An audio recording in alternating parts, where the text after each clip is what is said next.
So hello all my dear students, I hope you all are doing good. मैं उम्मीद करता हूँ आप सब लोग बहुत ही बढ़िया होंगे और आप लोगों की पढ़ाई भी बहुत अच्छे से चल रही होगी।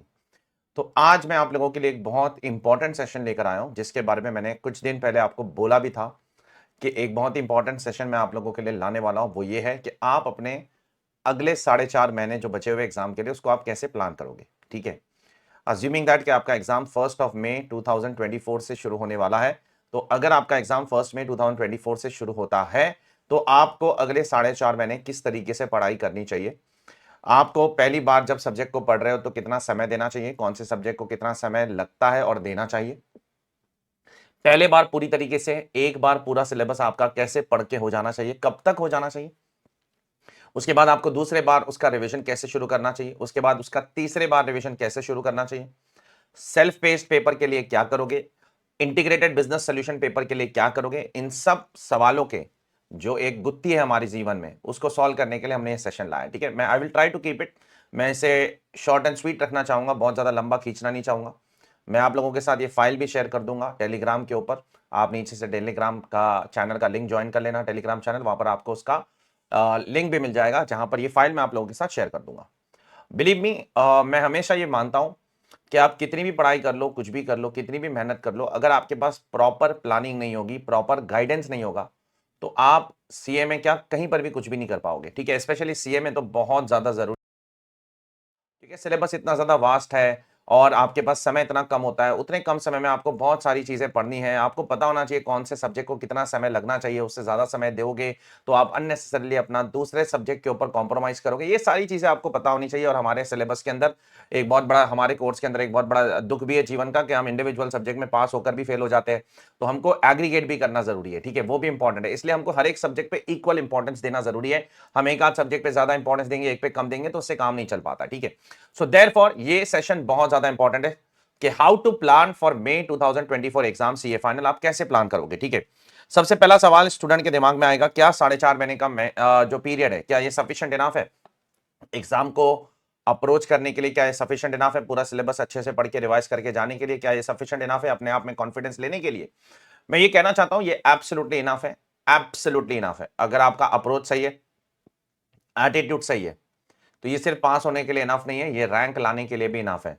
अगर अभी तक भी आपने कोई भी पढ़ाई नहीं की है सीए फाइनल की, और अगर कल से शुरू करते हो या 15 तारीख से शुरू करते हो इस महीने की, तो भी ये सफिशिएंट समय है अगर आप अपने आप को ठीक तरीके से प्लान करते हो, जिसके बारे में मैं अभी आपको बताने वाला हूं। ठीक है, so don't worry, you have not miss the bus. आपने बस नहीं छोड़ी है, आपसे बस मिस नहीं हुई है। डोंट वरी, अभी भी आप रेस में हो, आप रेस से बाहर नहीं निकले हो, चिंता मत करो। ठीक है, बहुत समय अभी भी। यहां पर हम लोग एक अजम्पशन ले रहे हैं कि आपका एग्जाम 1 मई से शुरू होने वाला है, 1 मई 2024। देखो, high chances are there that your exams will get postpone to May and और जून फर्स्ट वीक। 99% चांसेस तो यही लग रहा है, लेकिन इंस्टीट्यूट कभी ये बात बोलेगा नहीं खुलकर। इंस्टीट्यूट ये बात बोलेगा नहीं, इंस्टीट्यूट अपनी बात पे अड़ा रहेगा कि 1 मई से ही एग्जाम है, 1 मई से ही एग्जाम है, 1 मई से ही एग्जाम है। ठीक है, लेकिन मई में जब इलेक्शन होंगे 2024 के जनरल इलेक्शंस, लोकसभा इलेक्शंस, तो ऑब्वियसली ये पॉसिबल ही नहीं है मई में एग्जाम करना। ना ही 2019 में एग्जाम मई में हुआ था, ना ही 2014 में एग्जाम में मई में हुआ था, ना 2009 में एग्जाम मई में हुआ था। हर बार एग्जाम मई एंड में चला जाता है या जून फर्स्ट वीक में। लेकिन फिर भी हम लोग कंजर्वेटिव साइड पे बिलीव करेंगे कि हमारा एग्जाम 1 मई से शुरू होता है। ठीक है, उसके बाद इंस्टीट्यूट बढ़ा देता है इलेक्शन के कारण, तो हमारे लिए वो बोनस होगा, वो सब कुछ बोनस होगा हमारे लिए, सब एक्स्ट्रा डेज होंगे। हम लोग प्रिजम्पशन ये लेकर चलेंगे, हम लोग पढ़ाई इसी तरीके से करेंगे कि 30 अप्रैल हमारा आखिरी दिन है, 1 मई से हमको एग्जाम देने जाना है। बस ये दिमाग में रखकर हमने ये पूरा का पूरा टाइम टेबल बनाया है। सफिशिएंट है sir, much more than sufficient. 4.5 महीने में बच्चा रैंक भी ला सकता है अगर वो ढंग से पढ़ेगा, सही अप्रोच से पढ़ा रहेगा, एक बार भी अभी तक बुक नहीं पढ़ खोला है, रिवाइज किया है, तो भी चल जाएगा, कोई दिक्कत नहीं। ठीक है, ना कैसे करेगा स्टूडेंट? फर्स्ट टाइम जब पढ़ रहे हो तो कैसे पढ़ना चाहिए सर हमको? देखो भाई, जब पहली बार पढ़ रहे हो ना, तो ऐसे पढ़ना चाहिए जैसे ये आखिरी बार पढ़ रहे हो। ऐसा सोचना चाहिए कि दूसरे बार मौका आने ही नहीं वाला है। ठीक है, ऐसे सोचना चाहिए। तो सर हमारी पहली वाली रीडिंग कब तक खत्म हो जानी चाहिए? देखो, अगर मैं 15 दिसंबर से प्लान बना रहा हूं, अगर मैं 15 दिसंबर से प्लान बनाऊं, तो आपकी पहली रीडिंग 29 फरवरी के आसपास खत्म हो जानी चाहिए। 25 से 30 फरवरी के आसपास आपकी पहली रीडिंग खत्म हो जानी चाहिए। 29 फरवरी तक का मैंने टाइम दिया हूं। ठीक है, अब कैसे खत्म होगा वो सब मैं आपको बता रहा हूं अच्छे से एक्सप्लेन करके। जब पहली रीड कर रहे हो, ऐसा सोचो कि 1 मार्च से आपका एग्जाम है, ऐसा सोचो, ये एटीट्यूड से पढ़ो। ऐसा सोचो कि ये सब्जेक्ट अगर आज पढ़ रहा हूं, ये टॉपिक अगर आज पढ़ रहा हूं, ये प्रोविजन अगर आज पढ़ रहा हूं, ये सम अगर आज कर रहा हूं, तो इसका मौका अब वापस से मिलने ही नहीं वाला एग्जाम तक मुझे। ये डायरेक्ट एग्जाम के दिन ही अभी पढ़ने मिलेगा। ये एटीट्यूड से आपको रिवाइज करना है, ये एटीट्यूड से आपको पढ़ना है रोज सुबह उठ के। ये एटीट्यूड पहले अंदर बना लो अपने, ठीक है। नहीं तो क्या होता है पता है, जनरली स्टूडेंट्स के दिमाग में रहता है, अरे यार ये तो अभी कंटाल आ रहा है, तो इसको नेक्स्ट रिवीजन के टाइम पे कर लूंगा मैं। अब ये प्रोविजन बहुत बोर हो रहा है, तो रिवीजन के टाइम पे कर लूंगा। मुझे आप लोग कमेंट करके बताओ ये होता है कि नहीं होता। नीचे कमेंट करके बताओ आप लोग कि पहली बार रीड कर रहे हो कोई चैप्टर और उसमें कोई प्रोविजन थोड़ा सा भी अभी अड़ंगा बना रहा है, थोड़ा सा भी डिफिकल्ट लग रहा है, तो कंटाल आ जाता है इंसान को, आलस आ जाता है, और वो बोलता है अभी छोड़ यार, अभी ये नेक्स्ट रीड के टाइम इसको पढ़ लूंगा। फिर नेक्स्ट रीड के टाइम पे नहीं होता है वो, फिर वो छूट जाता है, फिर वो एग्जाम में आ जाता है और फिर बाद में बैंड बज जाती है। वो नहीं होना चाहिए। पहली बार पढ़ रहे हो ऐसा पढ़ो कि बस ये पहली और आखिरी बार पढ़ रहे हो, बस ये एटीट्यूड से पढ़ना है, सबसे पहली चीज। दूसरी चीज, कितना घंटे पढ़ना है सर? देखो कितने घंटे पढ़ना है वो सब्जेक्टिव है, लेकिन ऑन एन एवरेज 12 घंटे आपको दिन में इफेक्टिवली पढ़ना है। आपके सारे ब्रेक्स, सारे टाइम पास, सब जो फालतूगिरी आप लोग करते हो टाइम पास के तौर पे, रील्स देखते रहते हो दिन भर, शॉर्ट्स देखते रहते हो, दोस्तों से बात करते हो, खाना पीना, घूमना फिरना, सोना, ये सब छोड़ के 12 घंटे आपको दिन में पढ़ना पड़ेगा, कुछ भी करके 12 घंटे पढ़ना पड़ेगा। You don't have any other option. 12 घंटे इंसान निकाल सकता है, 24 घंटे में से 12 घंटे ही बोल रहा हूं। 6-7 घंटे सो जाओ, 1-2 घंटे खाना खाने में बिता दो, 2-3 घंटे टाइम पास कर लो, फिर भी 12 घंटे है। 12 घंटे इफेक्टिवली आपको निकालना पड़ेगा। हो सके अर्ली मॉर्निंग उठो तो क्या आपका दिन ना निकल जाएगा। अब अर्ली मॉर्निंग हर किसी को होता नहीं उठने, कोई ऐसा रूल नहीं है अर्ली मॉर्निंग उठने वाला ही पास होएगा, जरूरी नहीं है।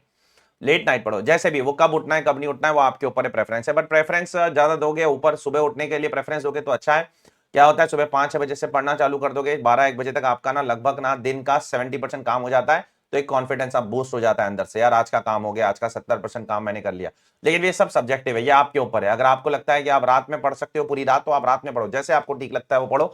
ये उससे कोई फर्क नहीं पड़ता है, आपके कोई मार्क्स के ऊपर कोई फर्क नहीं पड़ेगा, आपके कोई प्रिपरेशन पे कोई फर्क नहीं पड़ेगा। ये जस्ट एक मेरे एक सुझाव था, इसलिए मैंने आपको दे दिया। रात में पढ़ने वाले भी रैंक ला सकते हैं, दिन में पढ़ने वाले भी रैंक ला सकते हैं, सुबह पढ़ने वाले भी रैंक ला सकते हैं। आप कैसे पढ़ते हो उसके ऊपर डिपेंड करता है, कब पढ़ते हो उस पर डिपेंड नहीं करता है। 12 घंटे दिन में पढ़ना है, ठीक है। अब मैं आपको एक 15 दिसंबर से लेकर 29 फरवरी तक, जो लगभग 2.5 महीने का समय है, उसका मैं आपको पूरा रोड मैप बता रहा हूं। आप जनरली क्या करो, 2 सब्जेक्ट का कॉम्बिनेशन लो, एक प्रैक्टिकल एक theory, practical theory, practical theory. अब बहुत ज्यादा प्रैक्टिकल सब्जेक्ट वैसे भी बचे नहीं है, देखो एफआर और एसएफएम को छोड़कर लगभग सब थियरी है, ठीक है।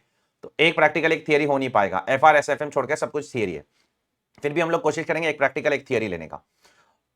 पूरा दिन एक सब्जेक्ट पढ़ सकते हैं, पढ़ो, बोरियत हो जाएगी, थोड़ा ज्यादा हो जाएगा। पूरे दिन में 3-4 सब्जेक्ट पढ़ सकते हैं, थोड़ा ज्यादा हो जाएगा। इंटरलिंकिंग करते समय आप कंफ्यूजन हो जाएगा 3-4 दिन बाद, पता नहीं रहेगा पहले दिन क्या पढ़ा था, फिर दोपहर में क्या पढ़ा था, शाम में। 2 subject at a time is a good option, good combination, ये अच्छा कॉम्बिनेशन। तो फटाक से शुरू हो जाओ 15 दिसंबर से। 15 दिसंबर से मैं आपको 27 दिनों का समय देता हूं, 15 दिसंबर से लेकर 10 जनवरी तक। 10 जनवरी 27 दिन है, दिन में 12 घंटे, 12 घंटे के हिसाब से 324 घंटे का समय मैंने आपको दिया। आपको डीटी और एसएफएम इसमें खत्म करना है। उसमें से 27 दिन में से 16 दिन डीटी को लगना चाहिए और 11 दिन एसएफएम को लगना चाहिए। अब उसके अंदर इंटरनल बाइफर्केशन दीजिए आप। दिन में 5 घंटा आप एसएफएम पढ़ लीजिए, 7 घंटा आप डीटी पढ़ लीजिए। देखो मैंने सारा बाइफर्केशन दिया। सबसे पहले आपको टोटल इन दोनों सब्जेक्ट को 27 दिन देने, 27 दिन में 324 घंटे है, 324 में 192 घंटे इधर है और 132 आवर्स इधर है। उसमें इसको 16 दिन देने, इसको 11 दिन देने। अब दिन के अंदर भी 12 घंटे, तो क्या करो, 5 घंटे आप एसएफएम कर लो, 7 घंटे डीटी कर लो, ठीक है। हो सके तो सुबह, पहले सुबह के टाइम पे डीटी पढ़ के खत्म कर दो, क्योंकि थियरी है। जो भी सब्जेक्ट आपको ज्यादा अच्छा लगता है वो शाम के लिए रखो, जो सब्जेक्ट आपको ज्यादा बोर होता है वो सुबह के लिए रखो। हमेशा ये एटीट्यूड रखो, तो क्या उससे क्या हो जाएगा कि शाम में वैसे भी आप थक जाओगे, तो जो अच्छा लगता है वो पढ़ने के लिए थोड़ी तो एनर्जी बचेगी। लेकिन शाम में अगर बोलोगे मैं ऑडिट पढ़ूंगा, तो फिर हो गया, ऑडिट हो गया शाम में, फिर वो होने से रहा, फिर वो होने नहीं वाला, ठीक है। तो देयरफॉर सुबह के टाइम पे क्या करने का, वो सब्जेक्ट पढ़ने का जो अच्छा नहीं लगता है, और शाम में वो पढ़ने का जो सब्जेक्ट अच्छा लगता है, ये एटीट्यूड रखने का। इंटरनल ब्रेकअप मैंने आपको बता दिया, ठीक है। अब बात करते हैं हम लोग उसके बाद की जर्नी। सर जब ये 16 दिन और 11 दिन की बात कर रहे हो, तो इसमें क्या क्या करना है? कंप्लीट पोर्शन करना है, ऐसा सोचना है इसके बाद कोई मौका मिलने ही नहीं वाला है, खत्म हो गई बात। इसमें सारे प्रोविजंस पढ़ना है। सर डीटी में कलर बुक से कर ले, यस कलर बुक से कर लो, क्वेश्चन बैंक कर लो, उतना कर लो, काफी है, ठीक है। और अभी रिवीजन वीडियोस भी मैं लाने वाला हूं अगले 3-4 दिन के अंदर, फटाफट फटाफट मैं रिवीजन वीडियोस भी अपलोड करना शुरू करने वाला हूं, आप उसकी भी मदद ले सकते हो टू रिवाइज द सब्जेक्ट, ठीक है। तो सर इसमें सब कुछ खत्म कर देना, यस। आपका कॉन्सेप्चुअल पूरा क्लैरिटी हो जाना चाहिए, जितने सम्स कर रहे हो वो सारे के सारे हो जाने चाहिए। जब सम्स कर रहे हो, कोई सम को प्रॉब्लम आ रही है या सम में दिक्कत आ रही है, तो उसको मार्क कर लो, ताकि जब सेकंड रिवीजन करना है तो सब उतने ही सम्स करना है, फिर सारे के सारे वापस करने का समय नहीं होगा, कर भी नहीं सकते हो। तो पहली बार जो क्वेश्चंस कर रहे हो वो क्वेश्चंस आप खुद से ट्राई करो, खुद से ट्राई करने के बाद अगर आंसर नहीं आता है तो उसको मार्क कर लो, नेक्स्ट रिवीजन में उसको करना है तुमको, ठीक है। केयरफुल रहना। तो इस टाइम पे आपको पूरा पोर्शन कंप्लीट करना है। पूरा पोर्शन, सारे प्रोविजंस पढ़ लेना है, सारे क्वेश्चंस कर लेना है, एमसीक्यू इंस्टीट्यूट का जो है वो सब कुछ करके अभी खत्म करना है। इसके अलावा अलग से तुमको कोई टाइम नहीं मिलने वाला, ठीक है, बी वेरी केयरफुल। उसके बाद 11 जनवरी से लेकर 3 फरवरी लगभग 24 दिन का टाइम दे रहा हूं मैं आपको। 24 दिन में 288 घंटे, उसमें एफआर के लिए मैं 16 दिन दे रहा हूं, ऑडिट के लिए 8 दिन दे रहा हूं। उसी तरीके से आपको बाइफरकेट करना है। हो सके तो सुबह ऑडिट कर लो, ताकि ऑडिट का मगजमारी सुबह सुबह फ्रेश माइंड में खत्म हो जाएगा। उसके बाद एफआर क्या प्रैक्टिकल पेपर है वो शाम में करना शुरू कर दो। एफआर करते समय फिर से आपको क्वेश्चंस मार्क करना है, जो क्वेश्चंस डिफिकल्ट लग रहे हैं वो मार्क करना है। नेक्स्ट रिवीजन के टाइम पे आपको सिर्फ वही क्वेश्चन को सॉल्व करना है, सारे के सारे वापस सॉल्व नहीं कर पाओगे, ठीक है। उसके बाद आते हैं हम लोग अगले पेपर की, अगले अगले सेशन की तरफ। इसमें भी आप ऑडिट को 4 घंटा रोज दे दो और एफआर को रोज 8 आवर्स का टाइम आपको देना पड़ेगा, ठीक है। उसके बाद 1 फरवरी से लेकर 20 फरवरी तक जो 20 डेज का टाइम लिमिट है आपके पास, उसमें we have to do what, उसमें we have to do IDT. IDT के लिए वी हैव 10 डेज आईडीटी कर लो, 12 घंटे पर डे, 120 आवर्स में आईडीटी पूरा आपका रिवाइज हो जाना चाहिए, पूरा एक बार अच्छे से हो जाना चाहिए। आईडीटी को 6 घंटा दे दो, और उसके बचे हुए टाइम में तो आपके पास 20 दिन का स्लॉट है ना, पर 240 घंटे, 120 घंटे आईडीटी करोगे और 120 घंटे क्या करोगे, और 120 घंटे आप करोगे अपना सेल्फ पेस पेपर। करना ही पड़ेगा, आपके पास ऑप्शन नहीं है। सेल्फ पेस पेपर आपको करना पड़ेगा। दोनों पेपर को 5-5 दिन आप दे दो, जितना भी आपको समय लगता है उस हिसाब से 5-5 दिन मच मोर देन इनफ है मेरे हिसाब से। सर कैसे करें इसको, बस इसको क्या करो, आप इंस्टीट्यूट का मटेरियल खोलो और उसको खोल के पढ़ना चालू कर दो, उसके अंदर मार्क करना चालू कर दो, बस पेन से, हाइलाइटर से, जिससे भी। हर पेज को पढ़ो, मार्क करना चालू कर दो, पूरे सब्जेक्ट की अंडरस्टैंडिंग लेके छोड़ दो, ठीक है। इसमें कुछ रटना नहीं है, कुछ नहीं करना है, ठीक है। इसमें क्लासेस वासेस करना है, देख लो, आप अपनी पर्सनल डिसीजन है। मेरे हिसाब से तो वो समय की बर्बादी है, क्योंकि क्लासेस के अंदर कोई भी एक एक लाइन पकड़ के आपको वो पढ़ाने नहीं वाला है। 30-40-50 घंटे में क्या ही पढ़ा देगा कोई। तो अगर हो सके तो खुद से ही पढ़ के खत्म कर दो, that is much more than enough, ठीक है। वो काफी है, मेरे हिसाब से वो काफी है। उसके बाद में सेल्फ पेस हो जाएगा ये आपका 20 फरवरी तक। उसके बाद 8-9 दिन तक आपको क्या करना है, सेल्फ पेस भी करना है। अगर सेल्फ पेस यहां खत्म नहीं होता है तो यहां कंटिन्यू करो सेल्फ पेस को। और 9 दिन में आपको आईबीएस, इंटीग्रेटेड बिजनेस सॉल्यूशन में आपके पास एक ही ऑप्शन है कि इंस्टीट्यूट जितनी केस स्टडीज डालता है वो आप सॉल्व करते जाओ, करते जाओ, करते जाओ, करते जाओ, करते जाओ, दैट्स इट। डायरेक्ट टैक्स से रिलेटेड कोई डाउट है तो आप मुझे पूछ सकते हो, बाकी उसके अलावा बाकी कोई डाउट अगर मुझसे पूछोगे तो मैं वैसे भी सॉल्व नहीं कर पाऊंगा। तो अगर डायरेक्ट टैक्स से रिलेटेड कोई डाउट है, और मेरे हिसाब से शायद 8 केस स्टडीज इंस्टीट्यूट ने अपलोड किया, उसमें से 3-4 तो डायरेक्ट टैक्स के ऊपर ही है, तो मोस्टली डायरेक्ट टैक्स के ऊपर, और मेनली आईबीएस के अंदर ना डीटी आईडीटी आपका स्ट्रांग होना चाहिए। अगर डीटी आपका डिटेल में स्ट्रांग नहीं है ना, आप आईबीएस नहीं सॉल्व कर पाओगे, ठीक है। आईबीएस के अंदर डीटी और आईडीटी एकदम तगड़ा होना चाहिए। तगड़ा मतलब आपने जब डीटी का पैच पढ़ा था ना, तो वो डिटेल में पढ़ा होना चाहिए। अगर वही डिटेल में नहीं पढ़ा है ना, तो आईबीएस में आप लटक जाओगे बुरी तरीके से। आप देखो इंस्टीट्यूट के 8 क्वेश्चन में से 4 के 5 क्वेश्चन लगभग डीटी और आईडीटी के ऊपर ही है, आप चेक कर लेना। तो आईडीटी और डीटी पे कंट्रोल होना, प्रॉपर होल्ड होना, जबरदस्त नॉलेज होना, प्रैक्टिकल नॉलेज होना बहुत ज्यादा जरूरी है। इस तरीके से आप अपना पहला पूरा का पूरा सेशन खत्म करोगे टिल 29 ऑफ फेब, ठीक है। उसके बाद आप, ये बहुत इंपॉर्टेंट एक्सरसाइज है जो मैं करता था अपने टाइम पे। रोज रात में मैं क्या करता था पता है, रोज रात में जब मेरा सपोज 9-10 बजे खत्म हो जाता था पढ़ के पूरा दिन, उसके बाद में मैं सो जाता था, बेड पे जाता था, आंख बंद करता था, बुक अपने बाजू में रखता था, और आंख बंद करके मैं रिकॉल करता था कि मैंने पूरे दिन क्या किया, what I have done for the entire day. जो भी मैंने किया था ना पूरे दिन, वो मैं रिकॉल करने की कोशिश करता हूं, ठीक है। उसमें से कुछ चीजें रिकॉल हो जाती, कुछ चीजें नहीं होती। जो नहीं होती ना, फटाक से मैं अपना फोन का टॉर्च चालू करता था, उसमें मोबाइल, मैं लाइट भी नहीं चालू करता था, फोन का टॉर्च चालू करता था, बुक पे मारता था, अच्छा ये ऐसा है क्या, अच्छा चलो। अभी नेक्स्ट टाइम जब आप पढ़ोगे ना, आप कभी जिंदगी में वो चीज भूलोगे नहीं फिर, ठीक है। तो ये एक्सरसाइज आपको ऑल डे करना है, all 30 days a month, for all 4.5 months. जितना हो सकता है ये एक्सरसाइज करना। रोज जो पढ़ोगे ना, वो रात में आपको रिकॉल करना है आधे घंटे के अंदर, प्लीज। ये बहुत जरूरी है, स्पेशली थियरी पेपर्स के अंदर। प्रैक्टिकल पेपर में तो चलो ठीक है, इतना ज्यादा जरूरत नहीं पड़ेगा, लेकिन अभी आपका ज्यादा से ज्यादा सिलेबस तो थियरी हो गया। डीटी बोलो, आईडीटी बोलो, लॉ बोलो, ये सब तो थियरी, एफआर एसएफएम को छोड़कर बाकी सब तो थियरी हो गया ऑलमोस्ट, ठीक है। तो आपको ये एक्सरसाइज जरूर करना है, ठीक है। तो ये कैसे करना है मैंने आपको बता दिया, ये मैं करता था, इससे मुझे बहुत फायदा हुआ। मेरा पूरा का पूरा इंडायरेक्ट टैक्स, डायरेक्ट टैक्स पूरा दिमाग के अंदर हट गया था मेरे को, ये करने से, ये एक्सरसाइज करने से मैंने पूरा का पूरा रट्टा मार लिया था, ठीक है। अब बढ़ते हम लोग अपने पहले रिवीजन पे। यहां तक मैं उम्मीद करता हूं आप लोगों का एक बार पढ़ के पूरा हो गया होगा।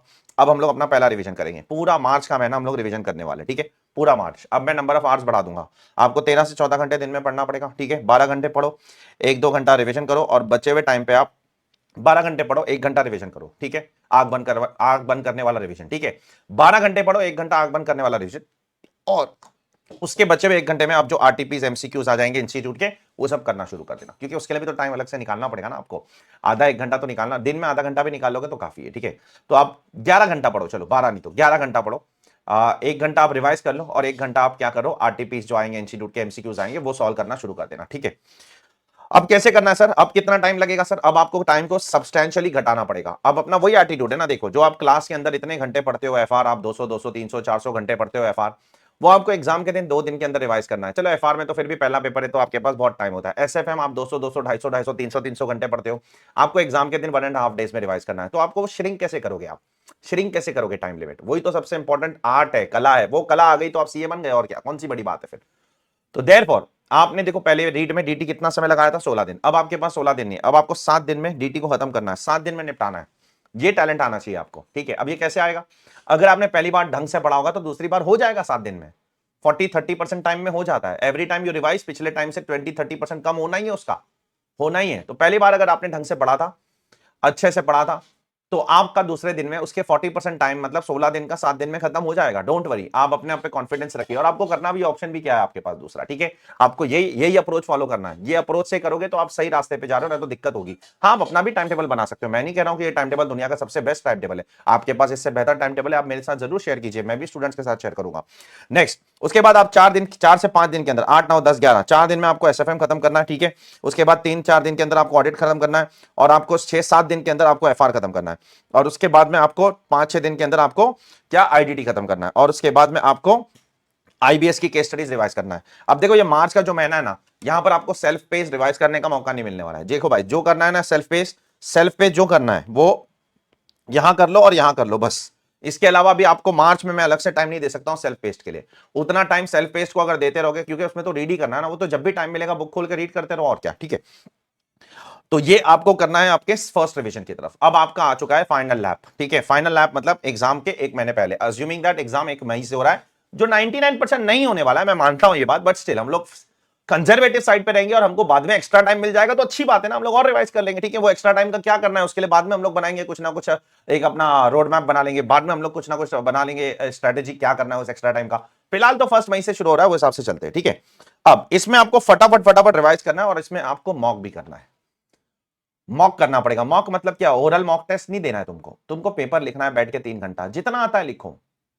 20 मार्क का आता है 20 मार्क का लिखो, 50 मार्क का आता है 50, 100 मार्क का आता है 100 मार्क का लिखो, जितना आता है लिखो, लेकिन लिखना जरूरी है। इस मॉक टेस्ट का उद्देश्य पास होना नहीं है। इस मॉक टेस्ट का उद्देश्य है कि आपको एग्जाम के पहले लिखने आता है कि नहीं आता है, आपका हाथ चल रहा है कि नहीं चल रहा है, चल रहा है तो कितने नंबर का लिख पा रहे हो आप, कितने नंबर छोड़ दिए आपने। ये उद्देश्य है इस मॉक टेस्ट का। इस मॉक टेस्ट का उद्देश्य ये नहीं है कि आपको 100 में से 70 नंबर आएंगे तो ही आप सीए बनने वाले हो, बिल्कुल फर्क नहीं पड़ता उससे। एक फील लेना है, एक नेट प्रैक्टिस होता है ना, जब एक क्रिकेटर वर्ल्ड कप फाइनल खेलने जाता है तो नेट में प्रैक्टिस करता है ना, तो ये उद्देश्य से तो नहीं जाता ना, मैं आउट हो जाऊंगा तो क्या होगा, अरे तो आउट होएगा तो होएगा, तो क्या दिक्कत होती है, आउट होएगा तो नेट में ही आउट हो रहा है ना, मैच में आउट थोड़ी हो रहा है। तो नेट में आउट हो जाओ ना, मैच में आउट होने से बेहतर है, ठीक है। तो यहां पर पेपर देना बहुत जरूरी है। कैसे दोगे आप, एसएफएम से शुरू करो। सबसे पहले आप 1 अप्रैल 2.5 दिन एसएफएम पढ़ो। अब 2.5 दिन में खत्म करना पड़ेगा जो चीज आपने यहां पर कितने दिन में खत्म की थी, लगभग 4 दिन में। अब आपको ये 2.5 दिन में खत्म करना पड़ेगा। 2.5 दिन में खत्म करो, और आधा दिन मॉक टेस्ट दे दो, ठीक है। आधा दिन मतलब 3 घंटा शाम के टाइम पे, तीसरे दिन शाम पे मॉक टेस्ट दे दो, और उसके बाद ऑडिट शुरू करो, ठीक है। ऑडिट, ठीक है, ऑडिट शुरू करो, 2.5 दिन में रिवाइज करो मॉक। उसके बाद डीटी 2.5 दिन में तो होने नहीं वाला है, 3.5 दिन देना पड़ेगा आपको। मॉक टेस्ट करो, लेकिन एग्जाम के दिन वही डीटी आपको 1.5 दिन में पढ़ना है, ठीक है। तो हम लोग थोड़ा थोड़ा ग्रेजुअली टाइम कम करेंगे, सडनली कम नहीं कर देंगे। पहले हमने 16 दिन दिया, फिर 7 दिन दिया, फिर 3.5 दिन दिया। अब एग्जाम के दिन हो सकता है भगवान की कृपा होगी तुम्हारे ऊपर तो हो जाएगा 2 दिन में भी रिवाइज आराम से, डोंट वरी, बिकॉज आपने ग्रेजुअली टाइम कम किया है, ठीक है। सडनली कम कर दोगे, एक बार आप 16 दिन में पढ़ोगे और अगले दिन बोलोगे 2 दिन में डीटी रिवाइज करना है, वो नहीं होने वाला है। ग्रेजुअली आपको कम करना पड़ेगा। उसी तरीके से आईडीटी, उसके एफआर, और उसके बाद सेल्फ पेस्ट के लिए मैं 6-7 दिन दे रहा हूं, क्योंकि सेल्फ पेस्ट और आईबीएस आपको साथ में ही पढ़ना पड़ेगा, क्योंकि बिना सेल्फ पेस्ट के आप आईबीएस को टच भी नहीं कर पाओगे, क्योंकि उसके अंदर कॉर्पोरेट लॉ, उसके अंदर एससीएमपी, उसका भी इंप्लीकेशन थोड़ा बहुत आ सकता है, ठीक है। कुछ बहुत ज्यादा इंप्लीकेशन है भी नहीं, मैं ऑनेस्टली बताता हूं। जो सेल्फ पेस्ट वाले पेपर्स है ना, उनका आईबीएस में बहुत ज्यादा इंप्लीकेशन आने भी नहीं वाला है, थोड़ा बहुत 5-10 मार्क का इंप्लीकेशन है। उसके लिए बहुत ज्यादा समय आप बर्बाद नहीं करना during the study leave. Study leave में आप अपने मेन 5 सब्जेक्ट पे ज्यादा फोकस करो, उसकी कोचिंग पे ज्यादा अच्छे से फोकस करो, ठीक है। सेल्फ पेस वाला आपको टाइम है, आपके पास समय है तो आप करो। वैसे आपके पास समय की कटौती है, अभी अभी आपके पास इतना समय है नहीं, इसलिए मैं बोल रहा हूं टाइम है तो करो, आप कोई दिक्कत नहीं, कोचिंग करो, जो करना है करो, कोचिंग करने में कोई दिक्कत नहीं है। उसके बाद ये सब चीज आपको इस तरीके से करना पड़ेगा, ठीक है। उसके बाद सर 24 तारीख खत्म हो गई, उसके बाद क्या, उसके बाद 25 से लेकर 30 तारीख तक आप सिर्फ और सिर्फ एफआर पढ़ोगे और कुछ नहीं पढ़ोगे, ठीक है। पहले पेपर की तैयारी करोगे, बराबर, पहले पेपर की तैयारी करोगे। और ये कुछ फैक्टर्स हैं, इस तरीके से आपको अपने 3 लेयर का रिवीजन करना है। जब पहला पढ़ रहे हो पहली बार, तो आपको ऐसे पढ़ना है जैसे दूसरी बार पढ़ने का मौका ही नहीं मिलेगा। तो जब दूसरी बार रिवाइज करोगे ना, जब फर्स्ट रिवीजन करोगे मार्च में, तो आपको देखो बहुत मजा आएगा, फास्ट होगी चीजें, फास्ट होगी, चीजें फास्ट होगी, चीजें रिकॉल होगी। लेकिन अगर पहले बार ये एटीट्यूड बना लिया, अरे ये प्रोविजन बाद में कर लेंगे, ये क्वेश्चन बाद में कर लेंगे, ये बाद में कर लेंगे, ये तो बाद में कुछ नहीं होता है, बाद में कभी आता नहीं है, बाद में फिर अगले अटेम्प्ट में आता है। ठीक है, ये एटीट्यूड मत करना प्लीज। अगले अटेम्प्ट में आता है बाद में। मैं एक्सपीरियंस से बता रहा हूं बच्चों के, मेरे पर्सनल एक्सपीरियंस से नहीं बता रहा हूं, मेरे को कोई अटेम्प्ट नहीं लगाता, बच्चों के एक्सपीरियंस से बता रहा हूं जो बेचारे ऐसा करते हैं और फिर बाद में पास नहीं हो पाते। ठीक है, तो मैं आपके साथ वो पहले ही एडवांस में शेयर कर दे रहा हूं, अभी शेयर करूंगा एडवांटेज है, मार्च या अप्रैल में शेयर करूंगा कोई मतलब नहीं बनता है। ठीक है, मार्च और अप्रैल में तो सब स्ट्रैटेजी बनाते हैं, 5 महीने पहले स्ट्रैटेजी बनाएंगे तो कोई सेंस बनता है। देयरफॉर आपको पहली बार ही ऐसे पढ़ना है जैसे आप आखिरी बार पढ़ रहे हो, दूसरी बार का रिवीजन मौका मिल गया तो बस सोने पे सुहागा है। जैसे अभी कैसा इंस्टीट्यूट अगर दे दी मई में छुट्टी तो सोने पे सुहागा है, वैसा एटीट्यूड लेके चलना है, दूसरे बार मिलने ही नहीं वाला है पढ़ने। मिल गया तो बहुत बड़ी बात है भाई, ये तो अच्छी बात है। ऐसा सोचो 29 फरवरी लास्ट डे है, 1 मार्च से एग्जाम है, बस ये एटीट्यूड। और फिर जब मार्च में रिवीजन शुरू करोगे तो सोचने का मार्च 31 मार्च लास्ट डे, 1 अप्रैल से एग्जाम है, बस ये एटीट्यूड। और 1 अप्रैल से तो सही में एग्जाम है आपका, क्योंकि आपको मॉक करना है 1 अप्रैल से। ठीक है, 1 अप्रैल से पढ़ाई करके आपको मॉक करना है 2-2 3-3 दिन के अंदर। ये एटीट्यूड होना चाहिए। देखो जर्नी कठिन है, इंपॉसिबल नहीं है, जर्नी मजेदार है, लेकिन full of enjoyments, full of ups and downs.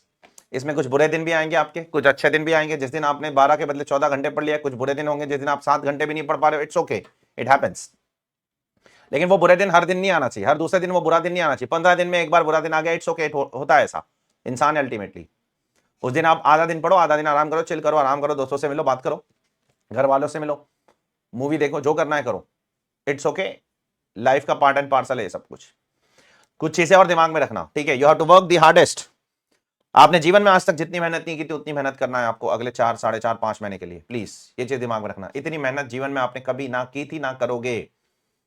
Consistently 15-15 घंटे, 14-14 घंटे पढ़ना कंटिन्यूसली, इतना कोई आसान काम नहीं है, लेकिन आपको करना है। ये पिछले बच्चे भी किए थे, आपको भी करना है। ठीक है, दूसरी चीज, सेलफोन को डाइवोर्स दे दो सबसे पहले।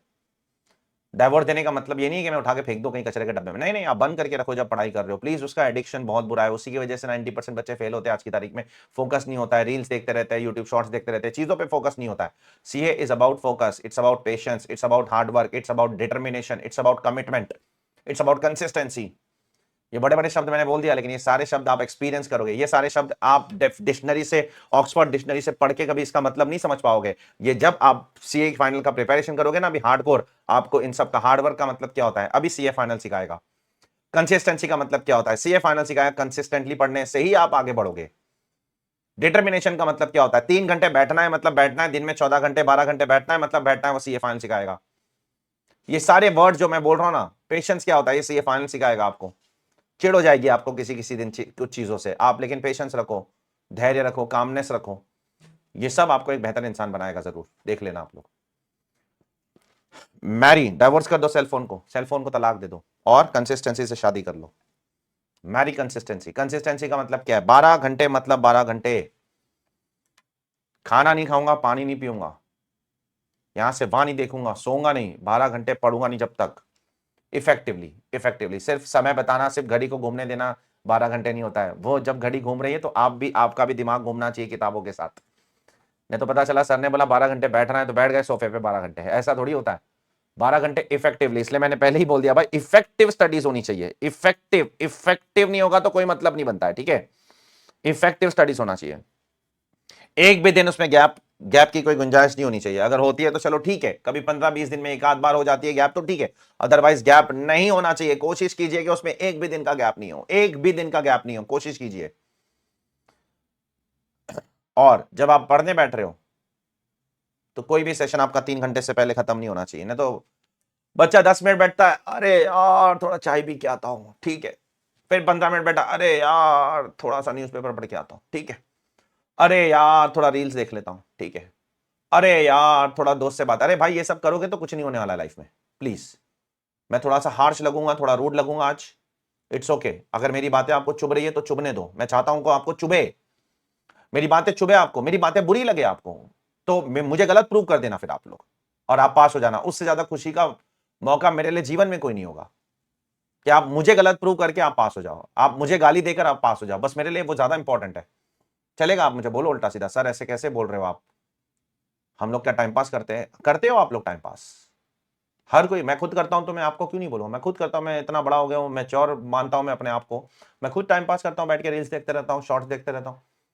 तो आप नहीं कर सकते हो क्या? आप तो यंग एज वाले हो, आपका तो काम ही वो है आज की तारीख में, ठीक है। लेकिन आपको इन सब चीजों से दूर रहना है प्लीज, हाथ जोड़कर आप सबसे विनंती करता हूं मैं, प्लीज इन सब चीजों से आपको बहुत बहुत बहुत ज्यादा दूर रहना है, ठीक है। Last but not least, believe yourself, अपने आप पे भरोसा रखिए।